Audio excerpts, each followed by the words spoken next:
Jumpa lagi bersama saya Pendeta Hendrik Murasali. Hari ini saya mau menyampaikan satu topik firman Tuhan dari kitab Lukas. Firman Tuhan ini saya berikan judul The Giver of Life, ya, pemberi kehidupan. Di dalam Lukas pasal 7 ayat yang ke-11 sampai ayat yang ke-13, di sana penulis kitab Lukas menceritakan bahwa ada perjumpaan Tuhan Yesus dengan rombongan kedukaan yang besar, di mana kalau kita baca di ayat tersebut dikatakan bahwa anak tunggal, satu-satunya anak dari seorang janda di kota Nain itu meninggal dunia. Kalau kita baca di sana banyak orang menyertai janda itu ketika rombongan pemakaman ini pergi untuk memakamkan anak daripada janda ini.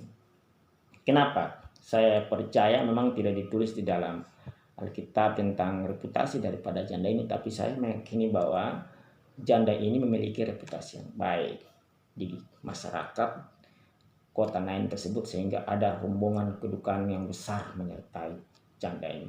Dan ada kedukaan yang mendalam daripada janda ini dan juga rombongan, bahkan tetangga-tetangga masyarakat di kota Nain itu. Ada suatu keperluan yang luar biasa terjadi, kesedihan yang luar biasa terjadi ketika anak tunggal satu-satunya janda ini meninggal.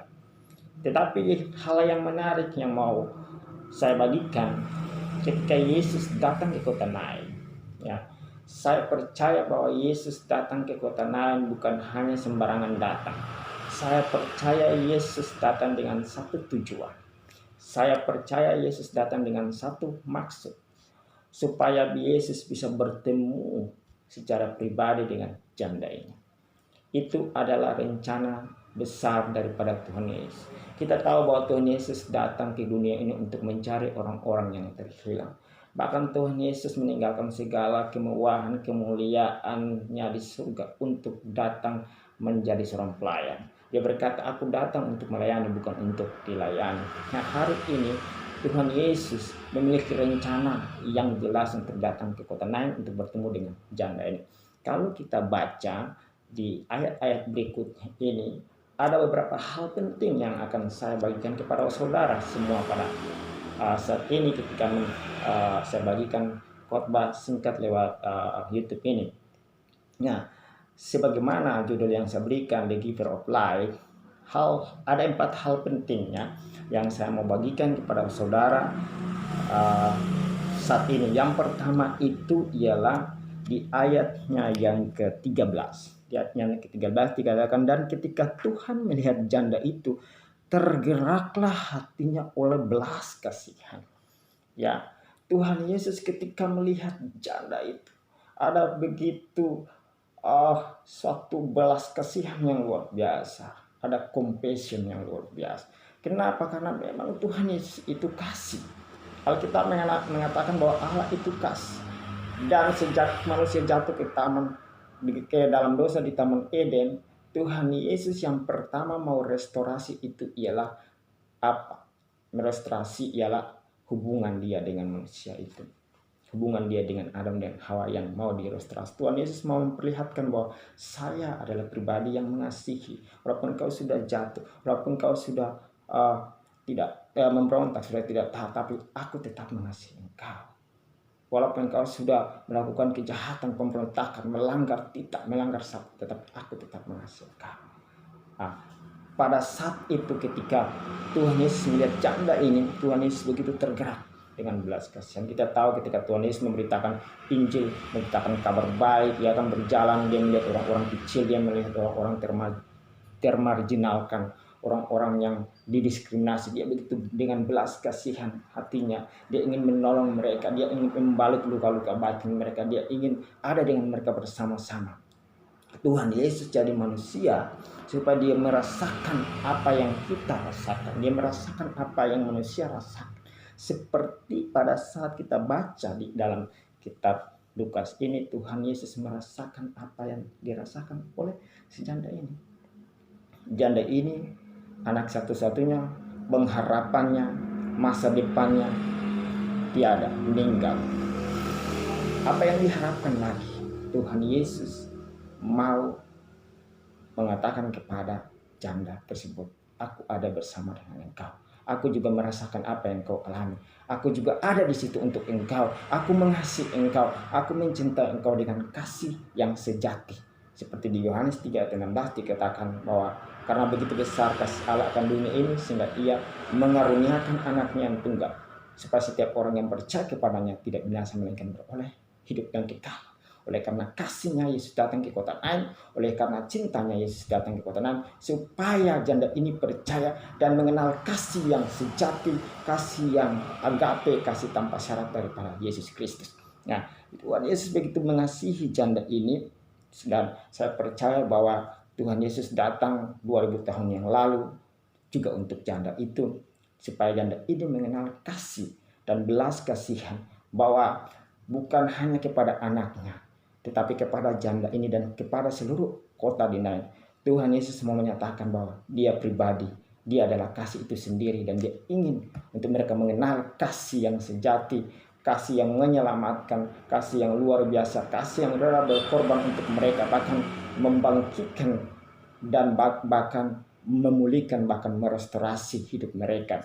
Itu hal yang pertama, Yesus datang dengan kasih, dengan compassion, dengan belas kasihan, dengan hati yang sama di pihak perempuan tersebut. Dia ingin merasakan apa yang dirasakan oleh janda tersebut. Tetapi Tuhan Yesus bukan hanya merasakan, tetapi Tuhan Yesus ingin mau mengubah situasi janda ini untuk mengenal lebih dalam tentang kasih yang akan Tuhan Yesus berikan. Itu hal yang pertama, yaitu Yesus berbelas kasihan, compassion kepada janda ini. Lalu yang kedua, di ayatnya yang ayat yang ke-13, di sana dikatakan ketika ada belas kasihan dari Yesus, lalu ia berkata kepadanya, jangan menangis. Kata-kata ini sungguh luar biasa ya. Di situ katakan jangan menangis. Jangan menangis. Yesus berkata, jangan menangis kepada janda tersebut. Ini pengertiannya dalam banget menurut saya. Bukan saja kata-kata kiasan, bukan saja kata-kata yang statement yang biasa-biasa, tetapi ada satu pengharapan di kata ini bahwa hey, aku ada bersama dengan engkau, aku adalah sahabatmu yang mengerti apa yang engkau alami pada saat ini. Yesus menjadi the best friend buat janda ini. Yesus menjadi seorang yang mengerti apa yang dialami oleh janda ini. Dan kalau kita baca di dalam kitab Yohanes, yang Tuhan Yesus mengatakan ya di sana bahwa kita menjadi sahabatnya Tuhan Yesus. Dia tidak menyebut kita lagi hamba, tapi kita adalah orang-orang yang menjadi sahabat Tuhan Yesus. Tuhan Yesus mau mengatakan kepada janda ini bahwa saya adalah sahabat terbaikmu. Saya mengalami apa yang engkau alami. Saya ada bersama dengan engkau sebagai sahabatmu. Ya mungkin di antara kita sebagai orang percaya kita memiliki sahabat, tetapi banyak kali sahabat kita juga bisa mengecewakan kita. Banyak kali sahabat kita bisa berbuat jahat sama kita, atau banyak kali sahabat kita mengkhianati kita. Tetapi yang mau saya bagikan bahwa ada satu sahabat yang sejati, ada satu sahabat kita yang sejati. Dia peduli dengan apa yang kita alami, dia mengerti dengan apa yang kita alami. Ketika kita susah, dia ada bersama dengan kita. Ketika kita mengalami kedukaan seperti janda ini, Yesus ada di samping kita. Yesus mendampingi kita. Dia adalah sahabat sejati yang tidak pernah mengecewakan hidup kita. Dia adalah sahabat sejati yang tidak pernah meninggalkan kehidupan kita. Mari kita terus bergaul dengan Yesus Kristus. Terus kita berhubungan dengan Yesus Kristus sebagai sahabat yang sejati. Karena sahabat dunia bisa mengecewakan, tetapi Yesus Kristus adalah sahabat yang sejati, tidak pernah mengecewakan hidup kita. Dia menanggung dan berkorban buat kita. Ya, di dalam Yohanes dikatakan, Yohanes 15 ayat 13-14 dikatakan bahwa Yesus adalah sahabat sejati kita. Dan di dalam Matius 11 ayat 8, Yesus adalah sahabat yang memikul dan menanggung kelemahan kita. Ini sesuatu yang luar biasa. Ketika dia katakan kepada janda tersebut, jangan menangis. Yesus menjadi sahabat yang merasakan apa yang dirasakan. Dan sahabat yang sejati ini mau berkorban untuk datang jauh-jauh, ya, untuk keluar dari tempat tinggalnya, ia berjalan sampai masuk ke kota lain ya, berpuluh-puluh kilometer untuk bisa bertemu dan untuk bisa menyatakan bahwa saya adalah sahabatmu, saya ada dengan engkau, saya juga bisa merasakan apa yang engkau rasakan. Tetapi Tuhan Yesus mau mengambil kesedihan tersebut. Tuhan Yesus mau mengangkat kesedihan daripada janda ini. Ketika kita dalam kekecewaan, ketika kita dalam putus asa, jangan kita takut, jangan kita ragu, karena kita punya sahabat, yaitu Yesus, sahabat yang sejati yang tidak pernah meninggalkan kita. Dia adalah the best friend buat kita. Dia adalah sahabat yang terbaik, yang tidak pernah sekali-sekali meninggalkan kita, yang tidak pernah mengecewakan hidup kita. Yesus adalah sahabat bagi setiap orang yang mau datang dan percaya kepada Tuhan Yesus. Itu yang kedua. Lalu yang ketiga, di ayatnya yang ke-14, sambil menghampiri usungan itu, ia menyentuhnya, dan sedang para pengusung berhenti, ia berkata, "Hai anak muda, aku berkata kepadamu, bangkitlah." Ya, aku berkata kepadamu, bangkitlah. Ini yang saya mau sampaikan, bahwa Yesus mengatakan bahwa Yesus adalah kebangkitan dan hidup. Ya, kalau kita baca di kitab Yohanes, di sana ada Lazarus yang pernah dibangkitkan oleh Tuhan Yesus Kristus, dan ada satu statement yang tidak pernah dikeluarkan oleh siapapun di muka bumi ini kecuali Yesus Kristus, yang mengatakan, "Aku adalah kebangkitan hidup. Walaupun kau sudah mati, tetapi kalau engkau percaya kepadaku, engkau akan memiliki kehidupan yang kekal bersama dengan aku. Aku akan membangkitkan engkau pada bersama." Statement ini tidak pernah dinyatakan atau dilakukan oleh siapapun, baik itu tokoh-tokoh agamawi, baik itu tokoh-tokoh politik, baik itu orang-orang suci manapun. Hanya statement ini dikeluarkan oleh Yesus Kristus. Tuhan Yesus bilang kepada anak muda, kalau kita baca di ayat yang ke-14, ya, "Hai anak muda, aku berkata kepadamu, bangkitlah." Ya, Tuhan Yesus datang ke kota Nain untuk membangkitkan anak muda ini. Tuhan Yesus, kenapa dia katakan bangkitlah? Memang dia adalah pemberi kehidupan. Dia adalah kebangkitan dan hidup itu sendiri, sehingga dia berkuasa atas kematian. Dia berkuasa atas roh maut. Dia berkuasa atas serangan maut. Dia berkuasa atas otoritas maut. Dia mengambil otoritas itu dan dia melemparkannya, dan dia memberikan kehidupan, roh kehidupan ke dalam tubuh anak muda ini, sehingga anak muda ini apa yang terjadi? Dia bangkit, saudara. Yesus adalah pemberi kehidupan. Yesus adalah kebangkitan. Yesus adalah pengharapan bagi orang-orang yang tidak memiliki pengharapan. Mungkin saat ini dalam situasi kita mungkin punya masalah, kita seperti tertekan, kita seperti lemah, kita sudah mungkin tidak bangkit lagi. Mungkin kita kecewa, mungkin kita sedih, ekonomi kita bangkrut, mungkin anak orang tua kita mungkin sudah tiada dengan kita, mungkin kita yatim piatu, ataupun masalah banyak sehingga membuat iman kita runtuh, membuat iman kita sepertinya mati. Hari ini ketika kita dengar firman Tuhan ini, Yesus bilang, ya, bangkitlah hai anak muda, bangkitlah. Artinya apa? Di dalam kehidupanmu jangan engkau takut. Ada satu pemberi kehidupannya yang namanya Yesus. Dia bisa membangkit ekonomi, dia bisa membangkit hidupmu, dia bisa membangkit karaktermu, dia bisa membangkit setiap apa di segala dimensi yang engkau ingin bangkitkan di dalam hidupmu. Yesus yang memberikan itu kepada saudara. Percayalah kepada dia, saudara, karena dia adalah pemberi kehidupan. Sebagai anak muda ini, Tuhan Yesus mengatakan, kalau kita baca di ayat 14, "Hai anak muda, aku berkata kepadamu, bangkitlah." Apa yang terjadi ayat 15?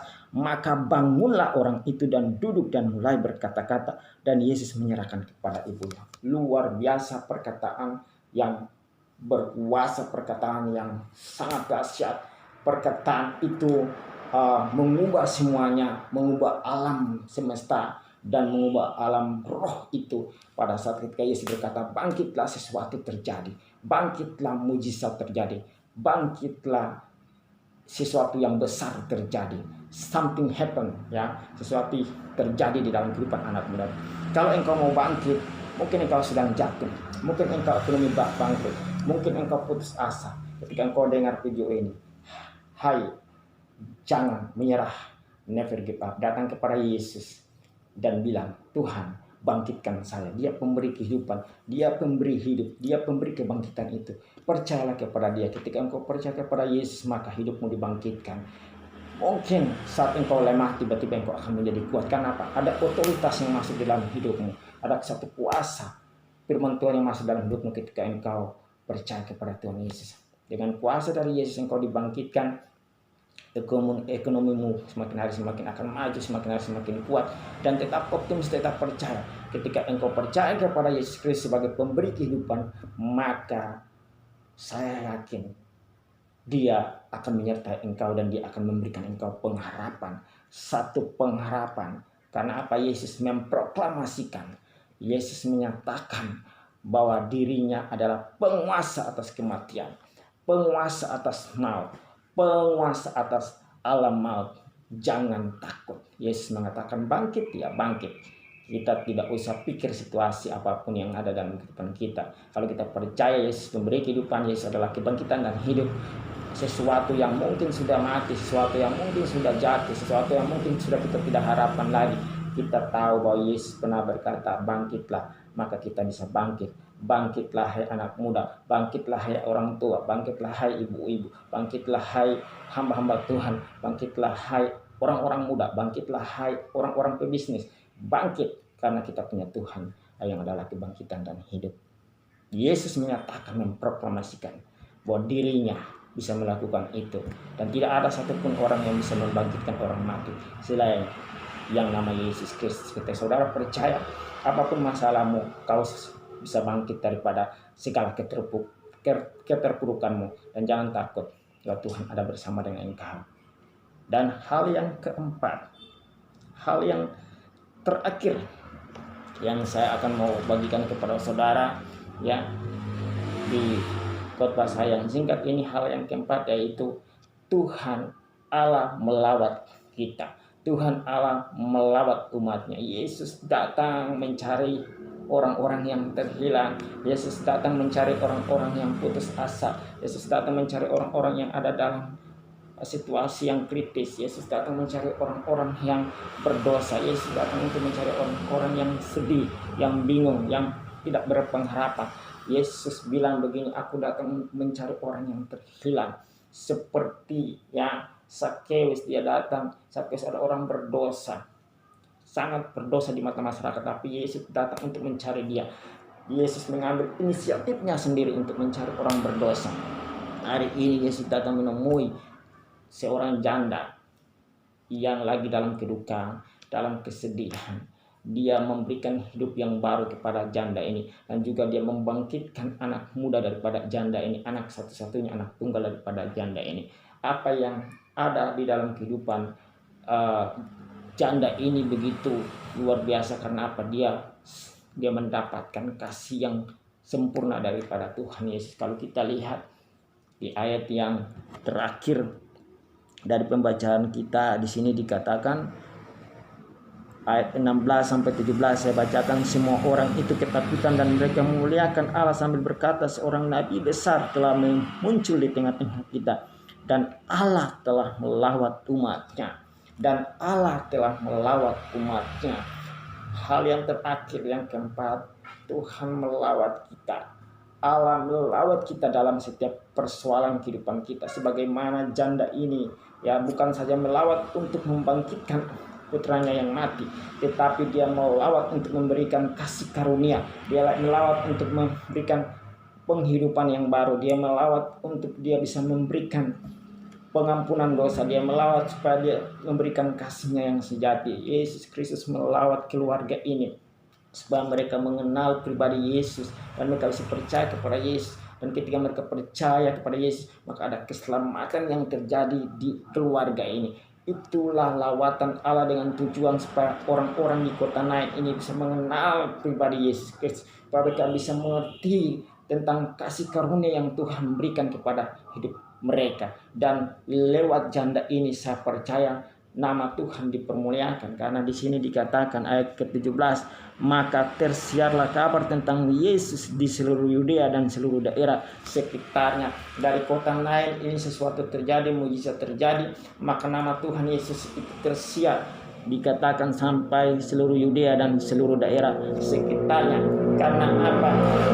Yesus punya inisiatif datang sendiri untuk mencari orang-orang yang berdosa, mencari orang-orang yang terhilang, mencari orang-orang yang kecil, mencari orang-orang yang putus asa, yang didiskriminasi oleh orang-orang pada zaman itu. Yesus mengasihi mereka semua, dan Yesus datang untuk menyelamatkan mereka.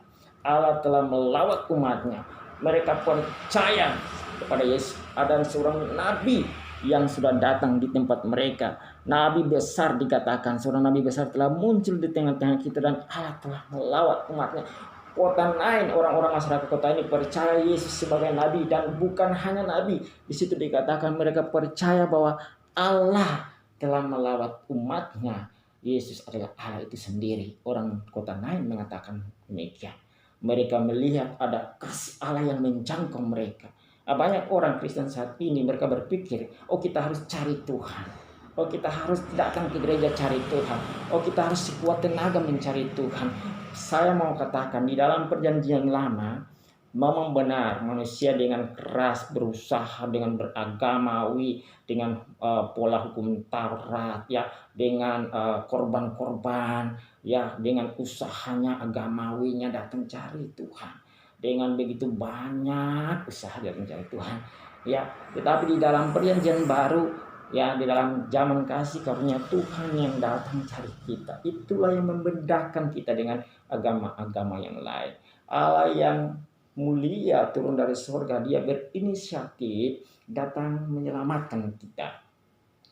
Tapi di dalam perjanjian lama ialah kita manusia yang datang cari Tuhan. Ini yang dimiliki oleh konsep-konsep agama yang lain di luar kekristenan, yaitu manusia dengan amalnya, dengan usahanya, dengan kebaikan perbuatan baik, berusaha untuk membuat dirinya berkesan di hadapan Allah supaya dibenarkan, dilayakkan, disucikan, dikuduskan. Tetapi di dalam perjanjian baru zamannya Yesus Kristus, Yesus yang datang cari orang berdosa, cari orang terhilang, cari orang yang putus asa seperti janda ini. Dia bangkitkan anak mudanya, dia berikan hidup yang baru, dia berikan hidup kekal.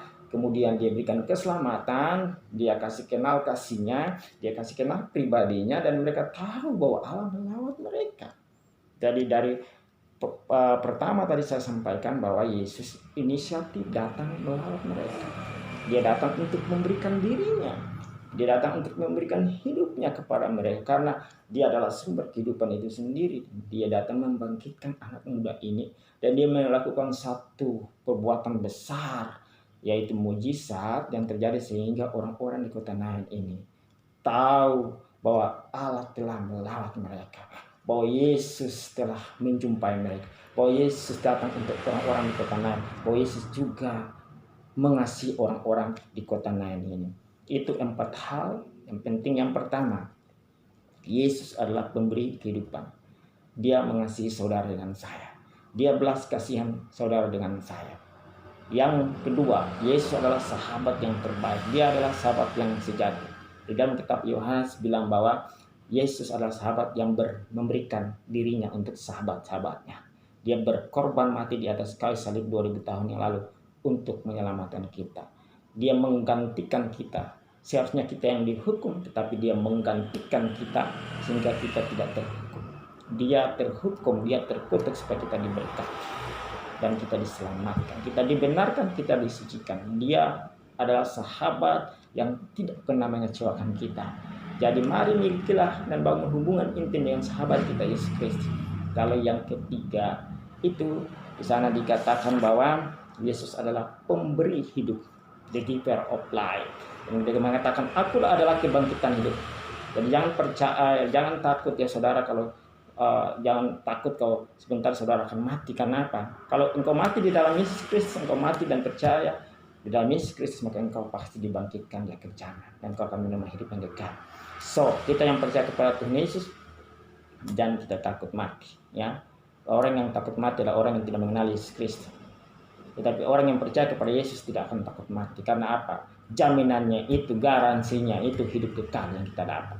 Jadi dengan adanya firman Tuhan hari ini dikatakan bangkitlah. Di dalam Yohanes mengatakan, aku adalah kebangkitan dan hidup. Barang siapa yang percaya kepada aku, walaupun ia sudah mati, ia akan bangkit. Itu adalah statement yang diberikan oleh Yesus Kristus, dikeluarkan oleh Yesus Kristus sendiri kepada kita. Dan hari ini kalau kita percaya, nanti suatu saat ya kita akan mati memang, tetapi saya percaya kita akan hidup kekal bersama dengan Yesus di surga. Yang terakhir yaitu Allah telah melawat kita. Ini luar biasa. Yesus telah melawat kita dengan kasih-Nya. Yesus telah melawat kita dengan pribadi. Yesus telah melawat kita dengan kasih karunia. Terimalah Dia sebagai Tuhan dan Juru Selamat, dan percaya kepada Dia. Dia ada dalam kehidupan kita sehari-hari. Dia tinggal dalam kehidupan kita sehari. Bagi orang yang sudah percaya kepada Yesus Kristus, Yesus melawat hati kita terus. Yesus tidak keluar masuk, naik turun keluar masuk. Ketika mungkin kita berbuat salah, terus Yesus pergi lagi. Tidak, Yesus ada di dalam hatimu. Kecuali engkau sudah murtad benar-benar sampai kau mati, ya sudah percaya kepada Yesus, ya Yesus keluar dari hidupmu. Tapi selama engkau masih hidup, engkau punya kesempatan. Kenapa? Karena Yesus mau tinggal di dalam hatimu.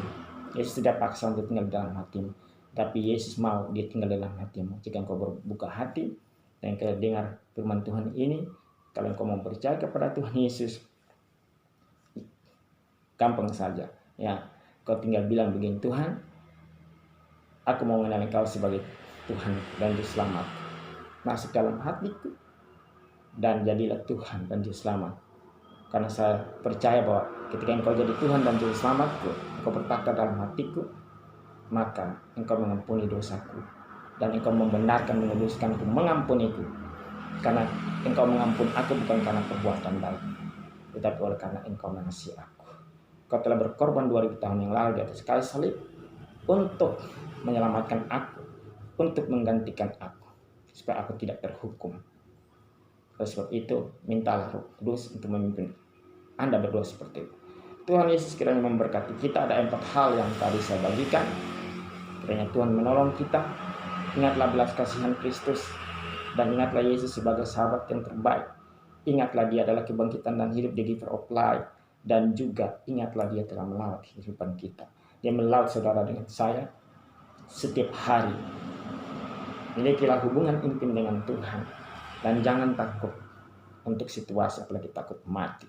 Karena Yesus adalah the giver of life. Dia pemberi kehidupan, dan Dia ada di dalam saudara kalau saudara mau percaya kepada Tuhan Yesus. Terima kasih, Tuhan Yesus memberkati kita semua di sore hari ini. Salam. Saya Pendeta Hendrik Makasalam mengucapkan grace to grace, berjalan dari iman ke iman. Shalom, salam, salam, damai-damai di dalam keluargamu, dalam rumah tanggamu, bisnis, pekerjaanmu, pelayananmu. Tuhan memberkati kita. Haleluya. Sampai jumpa di video-video yang berikutnya. Terima kasih, Tuhan Yesus memberkati.